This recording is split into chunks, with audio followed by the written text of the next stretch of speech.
Hello everybody, I'm Craig and this is Wendy and we're from Reconeco Ecological Consultants. We're based in Lismore. We've been in business for about 12 years or so. I'm a long-term ecologist locally. I've been around for about 23 years as an ecologist. Our firm basically has three sort of strains of business. We're only a small company, don't get me wrong, they're not very big strains of business, but we have flora and fauna survey, so ecological survey for all kinds of purposes. We do a lot of feral animal control. It's kind of a side interest that I have particularly, and we do a lot of that work is around threatened species protection. And we also have a conservation detection dog side to our business.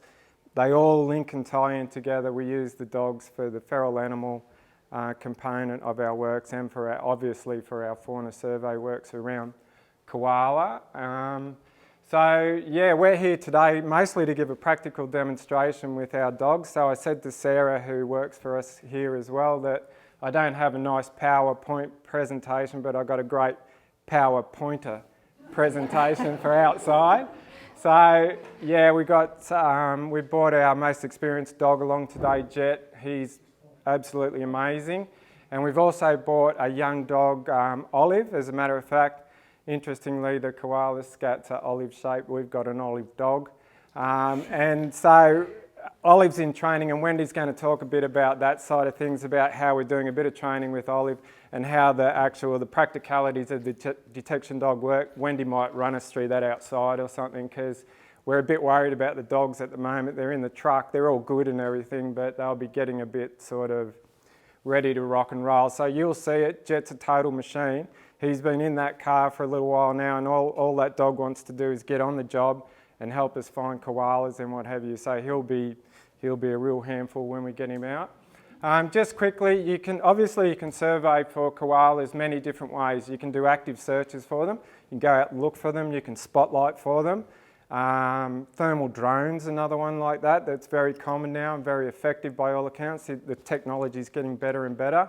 We used to have a thermal drone and we used it a bit and what have you, but we got out of that. It's a very complicated thing to sort of deal with sometimes when you're busy with dogs and everything. Alternatively, you can search for scats. You can do human searches for scats, and that works great. Experienced ecologists in the field find scats, that's no problem. Or you can use a tool, and I actually don't really like that word as it relates to dogs, but it is a kind of handy word to use, because dogs, they sort of are a tool. We love our dogs and they're fantastic mates of ours, and we really love them, but they are a tool, and they're a great tool for finding scats, especially on large scale projects where there's not many scats around. You know, you can send out a team of humans and you can achieve a certain amount at a large scale at great expense and what have you, but you can get a couple of dogs out there or a few dog handlers with good dogs and you'll really cover a lot of territory, and it's really effective. The dogs are amazing at picking up on the koala scent, as you'll see outside, and they're great for that broad scale kind of stuff. The other thing I was going to quickly mention, that with drones and active searches and what have you, you're looking for koalas, that's great. You have to have them there on the day.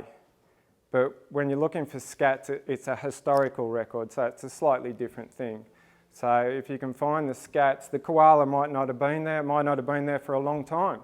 But if you've got good operators, good people in the field, or good dogs, you can find the scats and you can prove that koalas have indeed been on that property at some stage. And that's really important for a lot of the work we do. They don't care if there's koalas there now, they just want to know if they have been, as far as, you know, potential habitat goes. Now, the things quickly about the dogs, there's a bit of a list here. This is kind of an old poster of ours, we need to update it. The dogs are fast, you'll see that outside.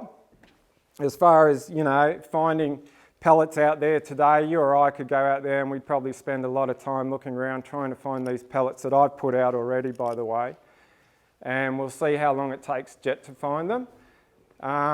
In the early days of the Pacific Highway upgrade, they had us go down to Grafton to demonstrate the detection dogs, because they decided to use dogs to do surveys on that project.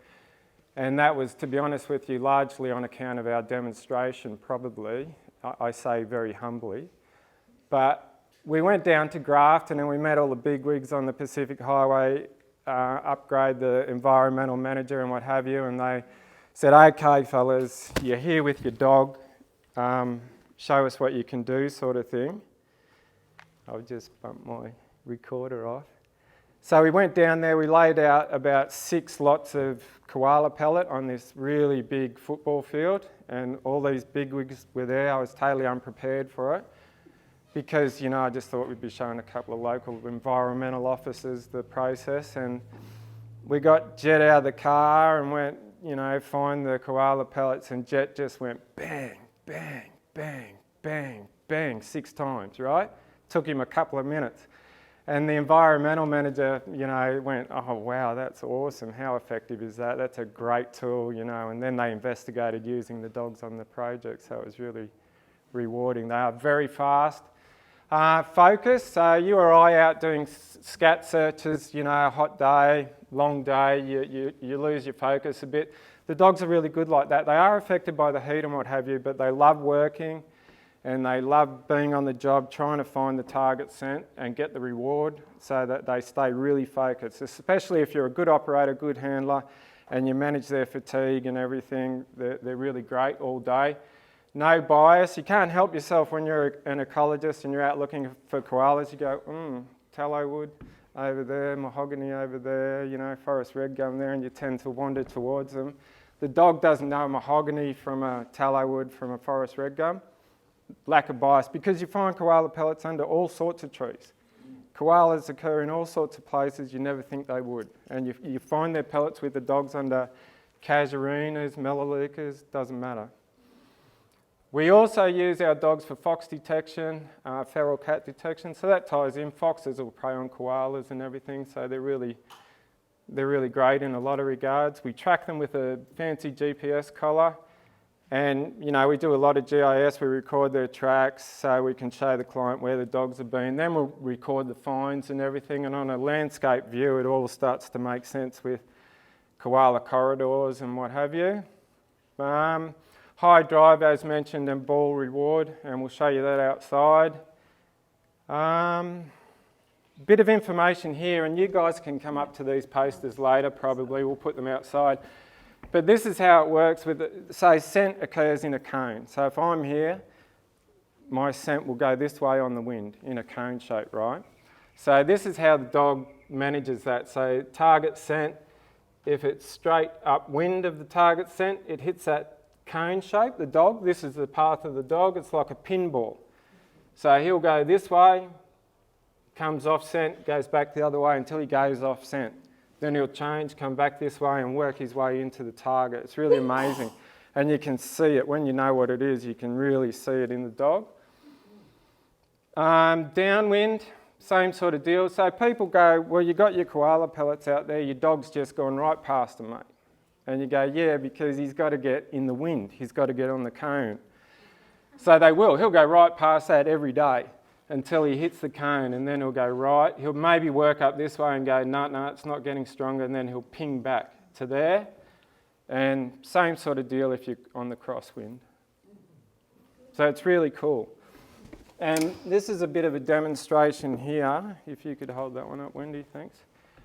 So this is sort of how it works. It's a bit of an exaggeration, but if you've got a team of ecologists out looking for scats, here we go. We walk into the trees and we go tree to tree to tree looking for scats, searching for, you know, X amount of minutes, X amount of trees. But the dog kind of works like this. If you've got a good wind going through your tree line, and it might be a line of trees that might be quite a few metres deep, and you run your dog along that, the dog will just go along there until it gets the scent, go bang, up and identify the tree for you. So it's really effective.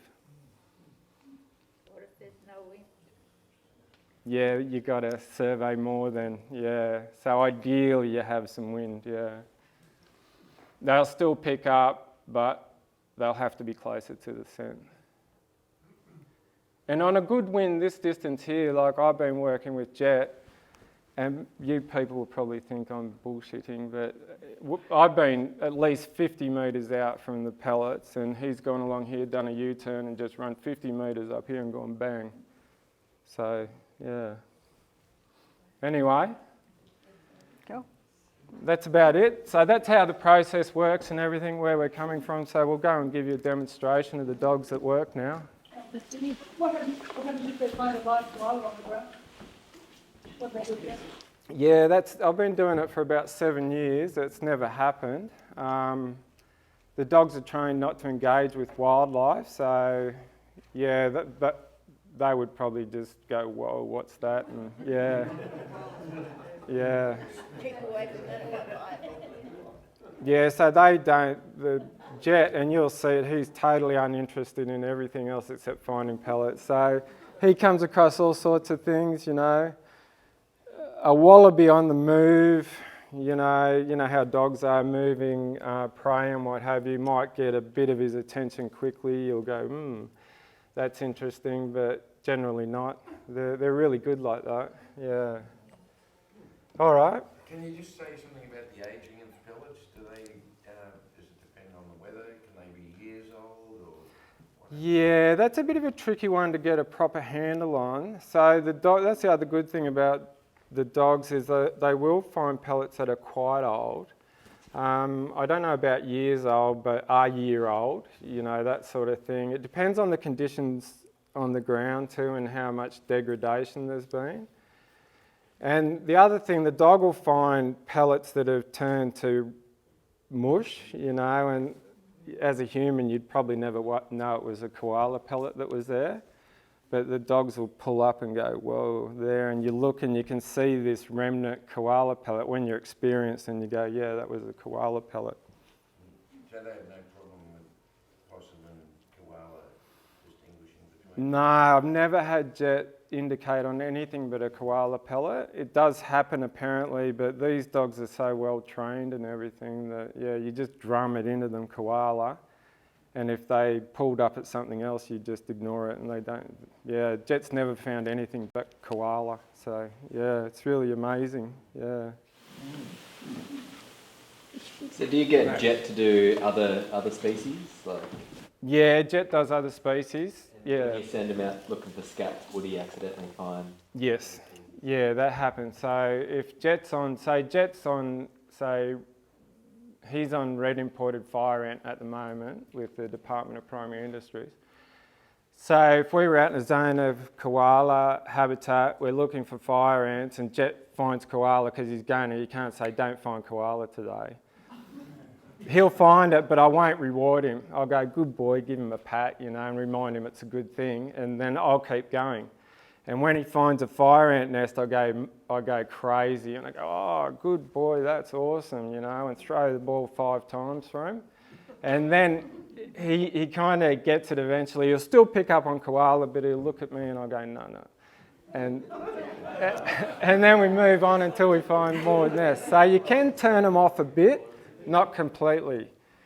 So it's all about the reward. If you're out looking, same scenario, if we're looking for koala that day, you go crazy, throw the ball heaps, make a big deal. If he finds a fire ant nest, you go, "Yeah, good boy, not such a big deal."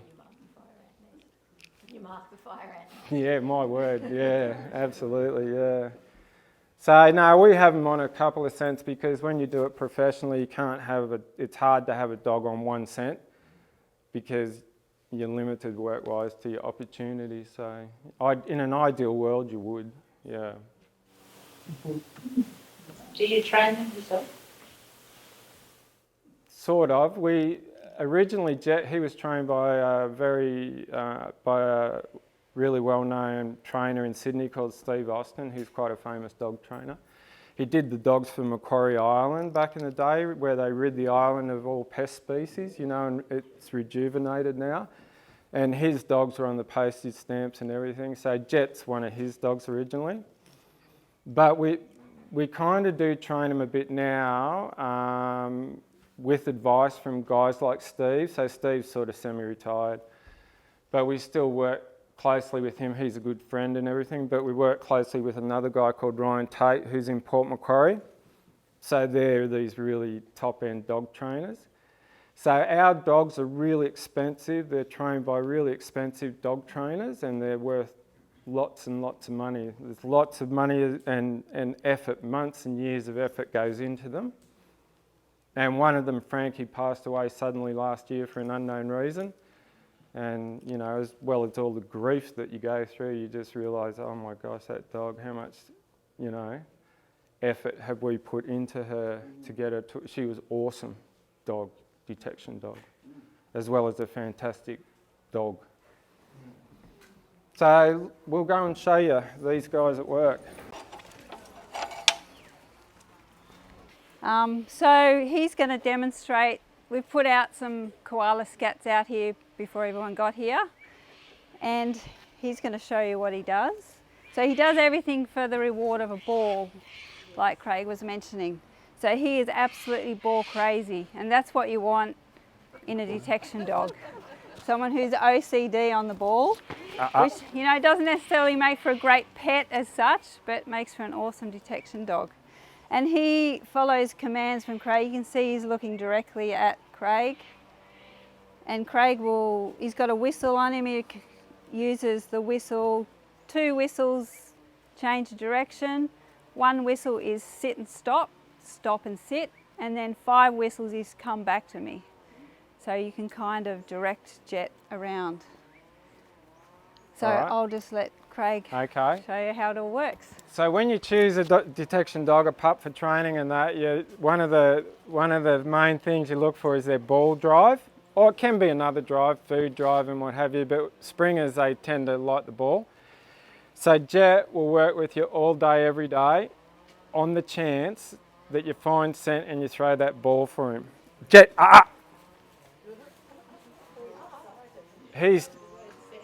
He's just found the scent that I put out earlier, so I didn't even want him to. Jet, come on mate, good boy. Sit. So, yeah, he's really hyped up because he's been in the car, but that was my demonstration. Here, so you show him the ball and you go, koala, fine.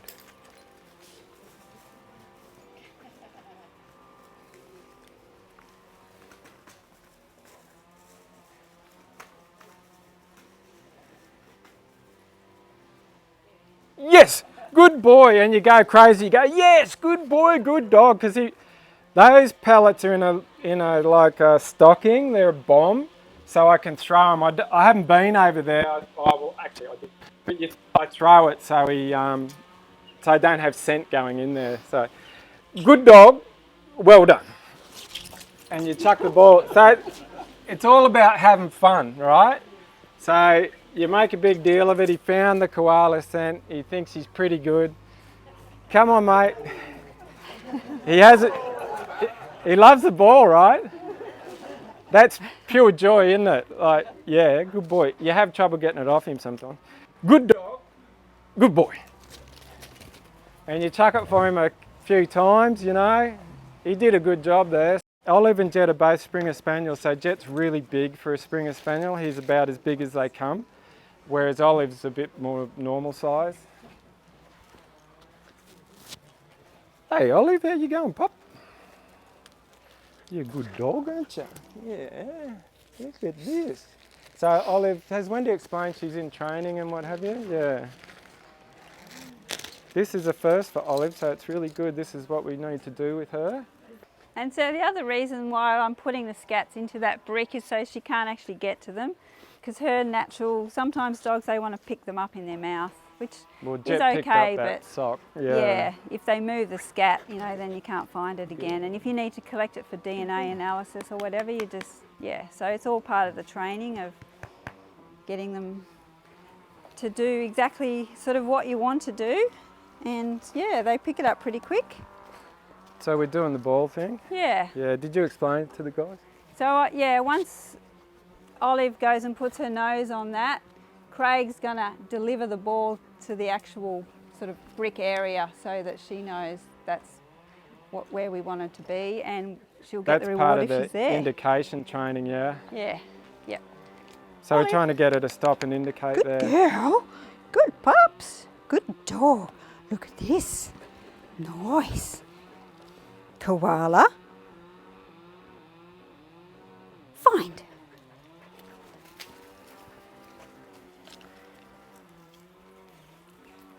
Olive. Hang on. Oh, she she's might actually find it. going over to That's Olive. okay, she does. So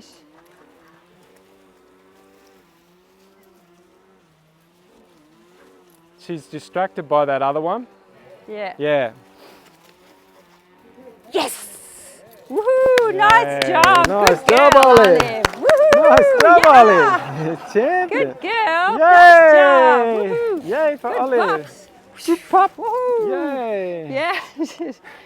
Good girl. Good girl, Olive. Olive. Good dog. That's all the people there watching you. Pretty good. Nice job. Woohoo! So she kind of found those ones there. She's not at the stage where she knew how to really indicate on it well. I think if we probably had her left her, she would have pointed at those. Good girl, Miss Olive. But we're on the brick. Good job. So she's getting there. She's going to be a really good detection dog. She's going to be good at it. Yep, so she is working out the whole parameters of, oh yeah, I've got to put my nose, keep my nose on there. You notice that she'd go up to it and then she'd run off pretty quickly. So it's just reiterating to her to stay in that spot. Yeah, but she's going really awesome. Yeah. So thank you. Smashing it. Yeah. Yeah. Good job. Yeah, it's all about that bridge and reward. Yeah, So see, Jet picked that up in his mouth because it's in a sock and it's a bit of a toy. Job. But on the ground, they tend not to do that. But if I wouldn't bridge him if he picked it up and ate it. I'd just go, nah. Does that happen much in the training? Not these guys, but some dogs it does. Yeah, for sure. Yeah, it's just, I think Olive, she'll pick them up and not eat them, but pick them up. I know, that's the thing, right? You don't want them picking them up because sometimes you've got to collect them for DNA analysis and stuff. So you don't want your dog messing with them. Yeah, so it's all about that. If Jet was to pick it up or something, I'd just go, nah, bad luck. Put him back in the car. Yeah. And are any other breeds used? Yeah, people use all kinds of breeds. Yeah. So we just tend to favour Springer Spaniels for various reasons. They do really well at the training and everything. They're just great trainable dogs. A smart dog and a trainable one are two different things. What about the nose? All dogs have got pretty good noses, you know, some more than others. So Springers I think are in the top 5 and what have you, but that's not such a big deal. Most dogs are really good noses. Yeah, so you can use a cattle dog or whatever. Trainability, yeah. Do you want to make your life harder or easier? So it's hard enough already, so Olive will take months and months and months of full-on work. We take her out about, 3 or 4 times a day, so it's this massive disruption. We're running a business working and training dogs, so it's really tough. But yeah, so trainability is really good. It's really helpful. Yeah, and Springers are great for that. Yeah. And people say they wouldn't make great pets, but I think they're pretty good, you know. You've got to be an active person or something. Yeah. Yeah. No, I like them. Yeah. But you can definitely see how effective it is straight away. Yeah, it's really effective, isn't it? Yeah, time-wise and everything, and yeah. And it just, we got involved initially because we wanted to make our work more interesting too, and working with dogs, we love dogs. And it just brings this really great thing to your work. So it's total win-win, yeah. Yeah, rain affects detectability, but only if it's a lot of rain. So you don't survey when there's been a lot of rain. And the guidelines, we try and adhere to a set of guidelines, which is the BAM, the Biodiversity Assessment Method for survey. And after after rain, you've got to wait 3 days before you go out. But if there's just a little bit of rain like today, there's moisture in the air, the scent will actually get on the moisture and it'll be okay. It can aid it a bit. Yeah. But there's not a heat, as you can see, there's not much wind around today. Somebody asked about the wind. Yeah, you don't need much. You saw Jet, he got onto that pretty good with no wind around. So yeah, their detectability is just off the Richter scale. So yeah. There's a bit of movement there now though, isn't there? Was that there before? No. I don't think so. It just came up now, didn't it? Yeah. All right. Okay, thanks very much. Okay, thanks Yeah, guys. thank you. Yeah, cool. Very good.